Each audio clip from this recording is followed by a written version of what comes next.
সারা নিয়ে লেবুর সারা। ও এদিকে আট কোথায়? এদিকে আট ঘর, তারপরে জয়কাল, নিশ্চয়ই পুটিয়া। শোনেন যে আট কোথায়? হাটে গরু আছে নাকি? কোন হাটেতে আসলেন? ও জয়কাল হাটে গরু ওঠে? জয়কাল হাট, বুঝছি বুঝছি, ঠিক আছে।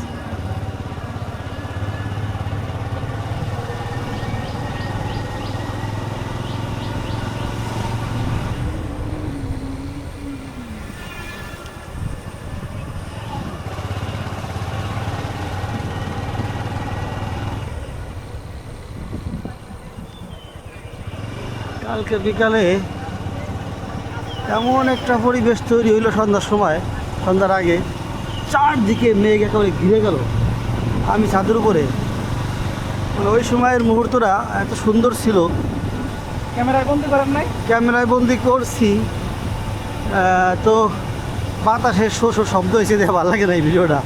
মানে ঝড় তো, বাতাস আর মেঘ উড়াউড়ি করছে এদিক থেকে ওদিক ওদিক। ভিডিও লাগাই দিবেন, তাই তো হয়ে গেল।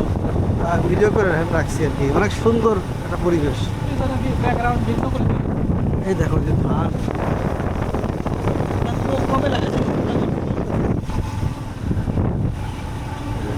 ভাগ্য ভালো হলে পানি উঠবে না। না, এই জায়গাতে পানি ওঠে না। এই দেখেন ঘর কিরে নতুন ডিজাইনের বাড়ি করছে।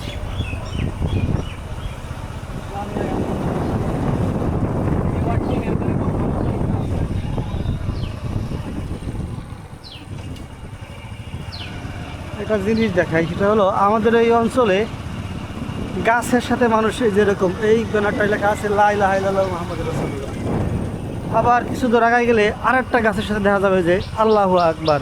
সুবহানাল্লাহ। আবার আর কিছু দূর যাওয়ার পর দেখা যাবে আরেকটা গাছের সাথে লেখা সুবহানাল্লাহ। কারা করছে, কে করছে তা জানি না, তবে গাছের মধ্যে এরকমের সাদা কাগজের মধ্যে বাংলায় লেখা এবং লেমিনেটিং করা, যাতে বৃষ্টিতে নষ্ট না হয়। এইটা একটু ভিডিও করতে দিও। এই যে এর লেখা আছে আলহামদুলিল্লাহ, এই যে গাছের সাথে আলহামদুলিল্লাহ লেখা। এরকম কিছু দূর পর পর এরকম করছে, কারা করছে, কোন ব্যক্তি। এই যে একটা সুবহানাল্লাহ লেখা, এই যে গাছের উপরে রাস্তার মধ্যে এই যে লেখা আছে লা ইলাহা ইল্লাল্লাহু মুহাম্মাদুর রাসূলুল্লাহ, ওই যে আল্লাহু আকবার। কারা করছে তা আমরা জানি না, তবে রাস্তার দুই ধারে, মানে যাওয়া আসার পথে, শুধু এই রোডে না, মানে আমাদের এই অঞ্চলে আস্তাগফিরুল্লাহ লেখা হয়েছে। আচ্ছা, এই যে দেখছি লেখা ভালো হয়েছে, গুড, কিন্তু এটা তো গাছেও তো কষ্ট দেওয়া হইলো না, গাছে একটা পিন মারে দিল। এই যে লেখা আলহামদুলিল্লাহ, মানে পথচারীদেরকে মনে করাই দেওয়ার জন্যে ওনারা মূলত পথচারীরা যাতে আল্লাহর প্রতি কৃতজ্ঞ থাকে বা আল্লাহর নাম স্মরণে রাখে। এই যে এখানে লেখা আছে লা ইলাহা ইল্লাল্লাহু মুহাম্মাদুর রাসূলুল্লাহ, ওই যে লেখা। সুদূর পর পর এরকম গাছের সাথে এরকমের স্টিকার তো না, এটা সাদা কাগজে প্রিন্ট কইরা, লেমিনেটিং কইরা, তারপরে গাছের মধ্যে পিন মেরে লাগাই দিছে যাতে কেউ উঠে না যায়। হ্যাঁ, এই কোথা থেকে এই চিন্তা ওনাদের মাথায় আসছে বা কারা এটা করছে কিছুই জানি না।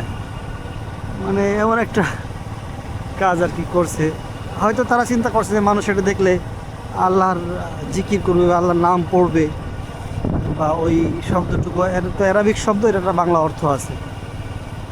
বাংলা অর্থটা যে কোনোভাবেই হোক আল্লাহর প্রশংসা, স্রষ্টার প্রশংসা আর কি, এটা মানুষ করবে, এইটা চিন্তা থেকেই মনে হয় এরকম কাজ করছে।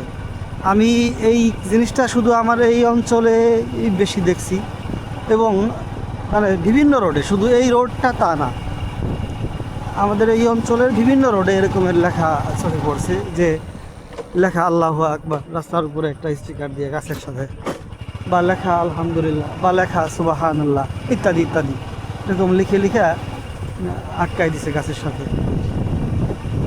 কোন চিন্তা থেকে কিভাবে করছে হয়তো সেই জানে। তারা যদি কখনো পাইতাম যে কারা এটা করছে, তাই তাদের একটা সাক্ষাৎকার নিয়ে আমি আপনাদের সাথে শেয়ার করতাম। তাদেরকে পাবো কোথায়, কখন লাগায়, কে লাগায় কিছুই জানি না। দেখে যে গাছের মধ্যে এরকম লাগানো আছে, অদ্ভুত এক কাণ্ড আর কি। কোনো না কোনো ব্যক্তি তো এটা করছেই। এখান দিয়ে আবার চোখে পড়তেছে না, তাহলে আবার দেখাইতে পারতাম, আবার দেখা গেলো সামনে গেলে পাওয়া যেতে পারে। মানে কোন জায়গায় পাবো কোন সময় পাবো এটা ঠিক নাই, হঠাৎ করে চোখে পড়ে যে এরা গাছের মধ্যে এরকম সিরিয়াল ধরা অনেকগুলি গাছ একসাথে লাগায় রাখা আছে, এরকম আর কি। কিছু দূর পর পর কিছু দূর পর পর আমরা গেছিলাম চা খাইতে, ঘুরতেই গেছিলাম কিন্তু পরে চা খাই আর কি ব্যাক করলাম। ওই দোকানটার চা একটু হাই র্যাঙ্কিং বলতে 20 টাকা 50 টাকা 70 টাকা 100 টাকার চাও পাওয়া যায় এই দোকানে।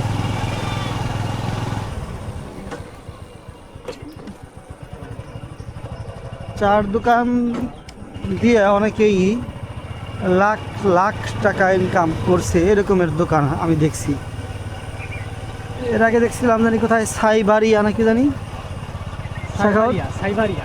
সাইবাড়িয়া নামে একটা জায়গায় গেছিলাম চা খাবার। ওইখানে এরকম দামি দামি চা বিক্রি করে, স্পেসিফিক মানে স্পেশাল কিছু স্পেসিফিক জিনিসপত্র দেয় তারা, যেমন দুধের মধ্যে।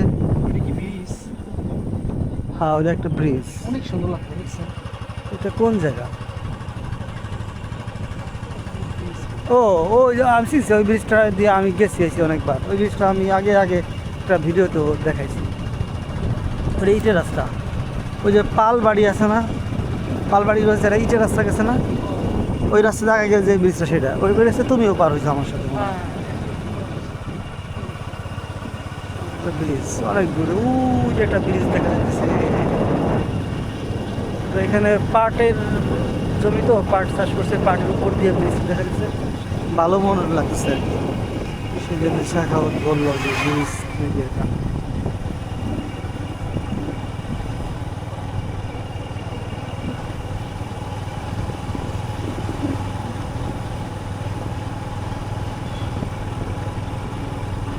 সামনে আমাদের একটা বাজার, এই বাজারের নাম হচ্ছে গৌড়দিয়া।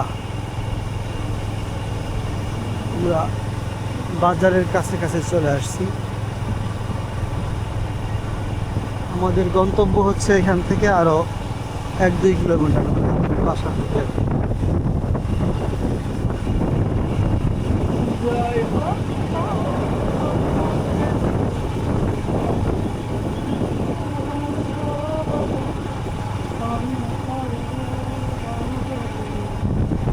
এই বছর মনে হয় কাঁঠাল একটু বেশি ধরছে, নাকি আমি বেশি দেখতেছি তা জানি না।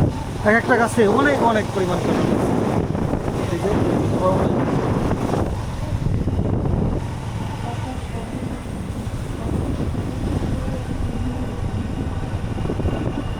সিগন্যাল দিয়া ডান দিকে যাও, পিছনেও গাড়ি আছে আর কি।